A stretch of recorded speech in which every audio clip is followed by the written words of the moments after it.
honored to have with me here in the Vactorverse a return guest. Not only is he a creator, an artist, an animal lover, but also a human, writer of Shadows and the new on its way Hyperforce, Mr. Adam Matthew Smith. How are you doing today, sir? Thank you so much for having me. I'm doing great. Excellent, my friend. I'm always happy to chat with you, no matter what it's about. But we are here today to talk about new projects in the Adamverse, the the Smithverse. Yes. I'm happy and very excited to talk to you about all of your new stuff. So you just got back from MegaCon. How was that? It was great. MegaCon usually has about 160,000 guests, so Whoa. it's a sea of fandom. And it's called MegaCon because it's every fandom you can possibly think of. I've never had a chance to go, but that sounds overwhelming to me. But I'm I'm glad that that you had a good time, sir, and you had some uh, some some good stories to bring back uh, on your journey that you've had so far. So I loved Shadows, as we talked about on your previous time here in the Vectorverse, but this new book that you have coming out, Hyperforce, I think might be even better. This is something that I am really excited to talk to you about. Why don't you give, for those who are not familiar, why don't you give us a brief synopsis of Hyperforce? What is it? Okay, so Hyperforce is essentially a comic series that's following up the Shadows graphic novel. So it's the same characters. But Hyperforce is more of a zoom in on them, on their personalities, on their, the interminglings of their characters, kind of thing. So it's not so much the zoom out that Shadows is, and the bigger picture. It's more of their interaction. Man, I like I said, I really had a good time with Shadow, so I'm loving this expansion of the universe and the property that you have there. Um, I wanted to ask kind of when you are when you're starting a new project, when you're having something be kind of a spin-off or an extension, what are like the biggest challenges, I guess, for you when you're starting to when you're setting out on a new endeavor and you're at the very beginning of the journey? What are the biggest kind of hurdles that you face? I'd say that I want to not be redundant with what I've already gone through with the Mm, story, and I don't want to bore people with the characters. So, kind of, the challenge is kind of uncovering, new aspects of the characters and the story and the world, kind of thing. So it's not circling back around too much, but the challenge also is connecting it to those old things too, right? To where mm, it's not too different. So just kind of like the fine line of making it the extension that's interesting. yeah. Um, I I love any type of futuristic um technology and cyberpunk and those type of things. This kind of scratches a lot of those itches that I have in that essence or that sense. And I think whenever you have like a futuristic world, it's always interesting to kind of look at like what are what's going to be the technology of that time, because when I was growing up, like that was always the big um draw for me. Like Back to the Future is my favorite movie of all time, but Back to the Future Part 2, I as a kid I was like, this is everything that I love. It's the 2015. That's so far away. That's way in the future. And seeing flying cars and seeing all those type of things. When you're approaching Hyperforce and this kind of whole universe, how do you kind of look at futuristic stuff? Like what is going to be like, are you looking at today's technology and being like, "Okay, let me push that forward. What do I think is gonna happen in 10, 15 years?" What are you thinking in your mind, like, creatively for futuristic type of things? I am trying to make things a little bit more like holographic than they are now. You know, certain things there's hover cars, there's holograms, there's those kinds of things. But I also did this thing where I vaguely defined it as the not too distant future, so it doesn't have a specific year, right? Because like when Right. you were saying like Back to the Future Part Two was 2015, right? 2015 didn't have hoverboards or flying cars or you know holographic sharks from Jaws 20 or whatever comes out. Right. So I didn't want to date it too much. So whenever someone's reading it, it can still be the not too distant future from what they know. Yeah. Yeah. That's great, man. I love that. Like thinking about what is going to be in the future, like what technologies and but a lot of these futuristic science fiction stories, they're always like a just a way of telling the human story of what's happening with these characters and what's going to be it's not so much the focus of the future, but what in the future what these characters are going through and what the struggle is. Right. In in Hyperforce, do you have like a favorite character? Because like you said, you're kind of taking it out of the other universe and the other story of Shadows, and what each character is kind of focusing on and going through. Do you have ones that are like your favorites or the ones that are standouts to you that you like to explore in Hyperforce? That's a good question. To be honest, I think my favorite character changes depending Ah, on kind of what I'm focusing on because yeah. it started with a couple characters in Shadows that I really liked, and then I not that I don't like them, but I've kind of like refocused on like delving more into these other characters, and I've introduced a few new characters in Hyperforce issue one. So I don't know. I like all of them, but I guess it depends. It's like any team. Like you like each member of the team for their own reasons, and I don't know. I know that's kind of a cop out answer, I guess, but I don't know if I have a one favorite character to be honest. It's like trying to pick your favorite child. Like everyone is Right. has their own They uh, are children. uniqueness to them.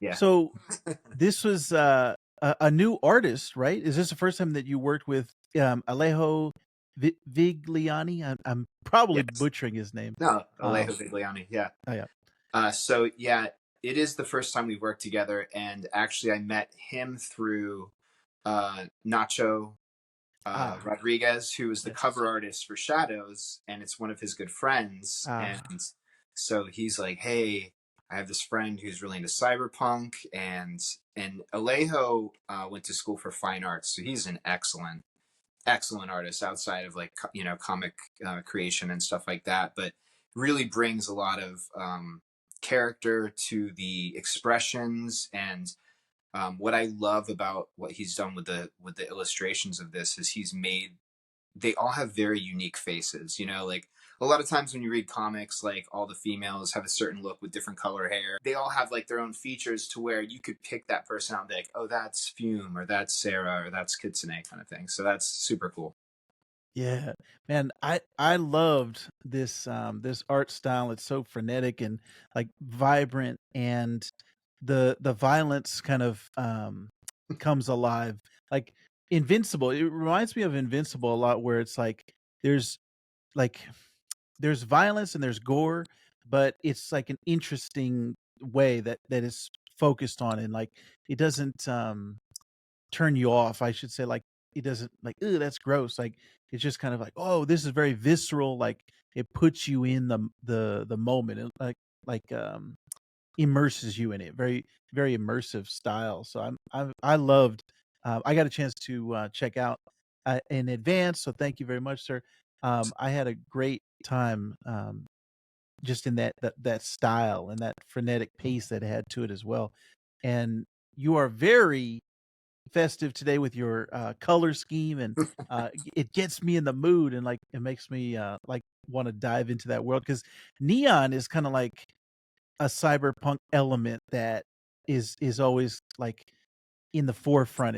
It makes me feel like Blade Runner almost, like just very it just gets me in the mood. So I It's like its own that. I like that. character, the Yeah. the cyberpunk like landscape is its own character in the story.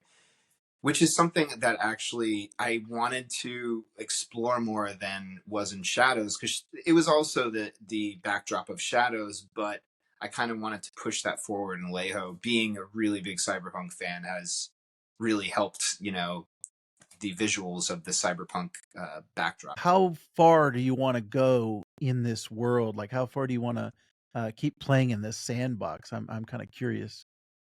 Do you have a For the set plan? characters for this Yeah. team, I have a lot of things that I'm working on kind of behind the scenes. So I am building out this. I know you joked about the Smith verse, I but I am kind of like building it out, and I have side stories.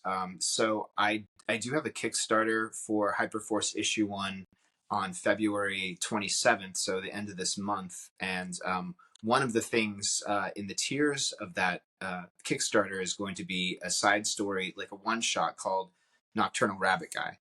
And it sounds like it's a silly title, but it's basically like this 8-year-old kid who is really, he's a hyper sapien who gets bullied, and he's really fascinated with the anti-heroes of Hyperforce, and he's in their world, so he's like watching them on the news, and he's like fascinated by them. So it's kind of a just a little short about his story, and maybe I'll build out from there on that. But I've got lots of little things like that, but that will be something that it'll be. I'm not sure which tiers it'll be involved in, but people will be able to get digital and physical copies of that too for pledging. Nice. Man, Yeah, yeah, I'm excited. That sounds it's like there's so many ways that you can go with it. Like there's so many nooks and crannies of this universe that you can explore. So this is like to me like Star Wars. Like you get into, you know, you could go anywhere in Star Wars. You could go to numerous planets, you can go into Jedi, you can go into bounty hunters, you can go into, all these different things.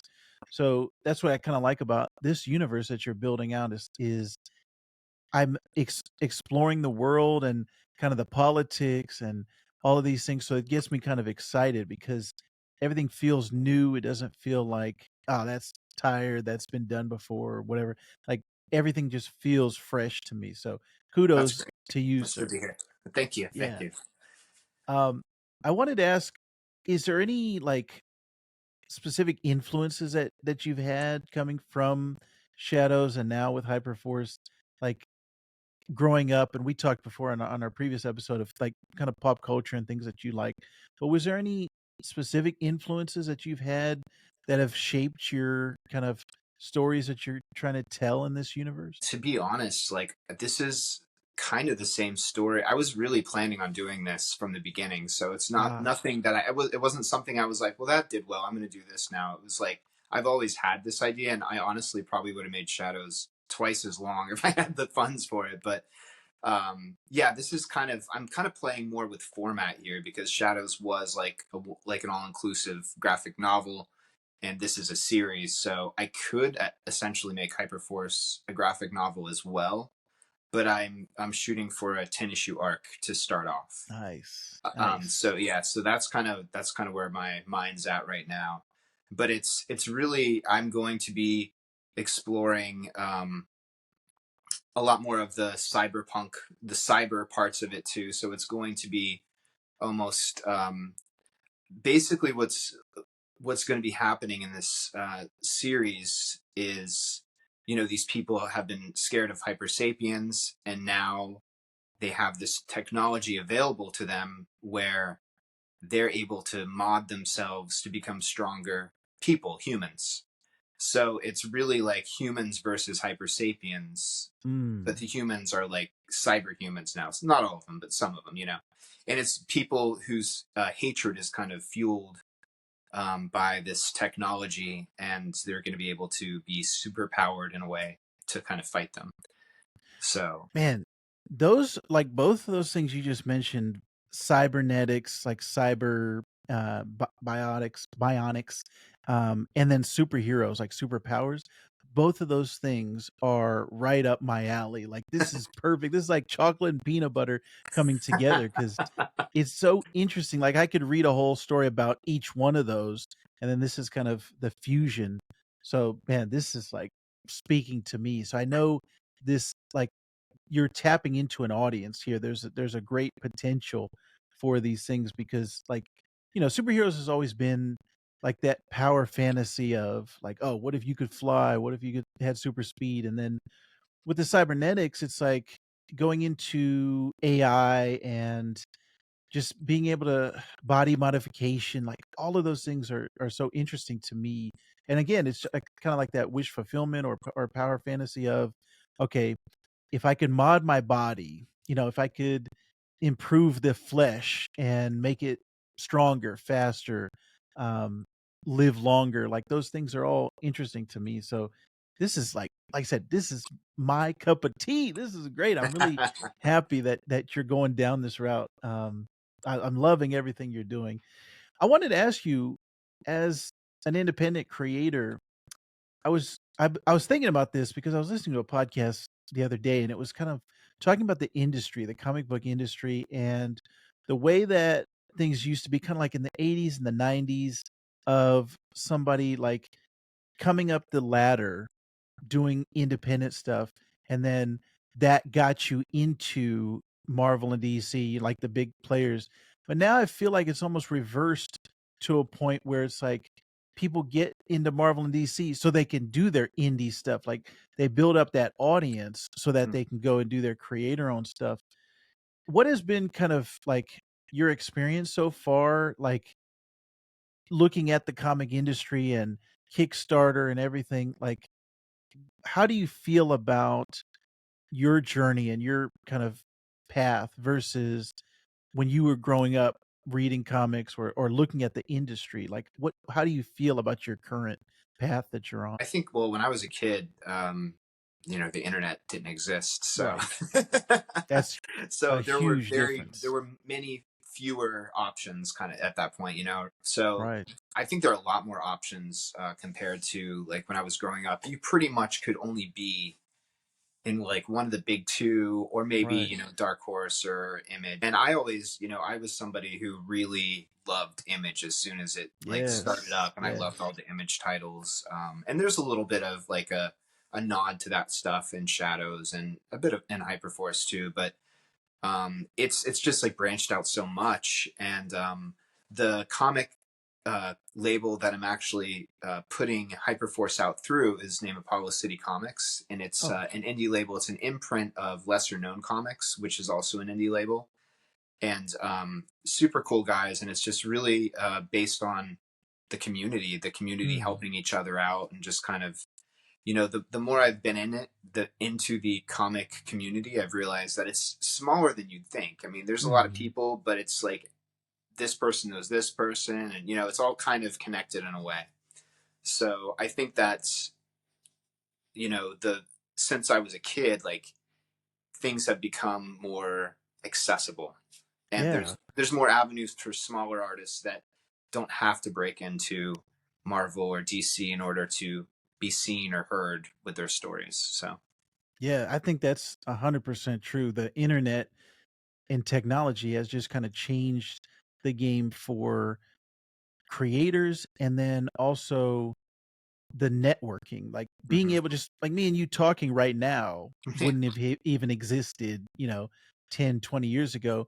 And you being able to connect, I think, like with your artist and being able to create together just digitally versus, maybe back in the day, they had to mail it to snail mail it to each other, or they right. had to know each other, live in the same vicinity, but that's the internet has kinda changed the game in so many ways and so many facets, and again, that fascinates me because, like I said, enjoying technology and loving where things human connections and changing the way that we connect as humans through digital means, that's just very interesting to me, so all that is fascinating. On top of me loving comics and just being interested in that world of creation.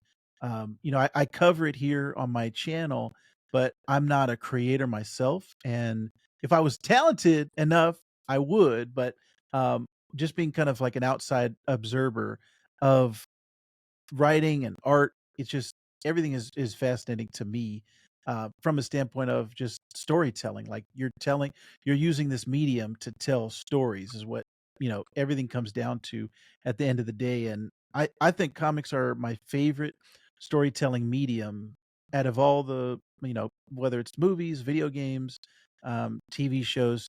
To me, comics are my favorite medium just because of the way that you can tell the story and even things that are happening between the panels. Like just all of that stuff kind of fascinates me. So not to get off on a tangent, but No, I absolutely.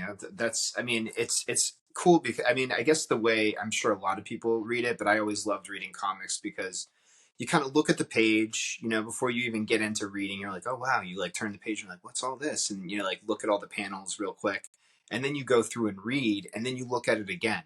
And you kind of yes. get the whole picture, but Yes. like you're saying, between the panels and what's Yeah. actually on the page, and then there's so many layers to it, so it's a very unique way of storytelling for sure.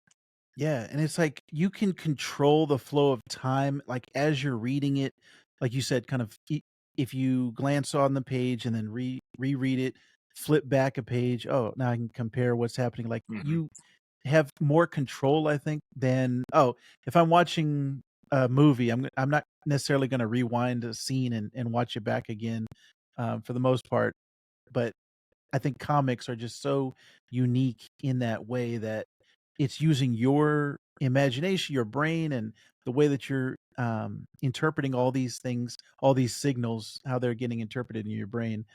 Just all of that stuff is interesting to me.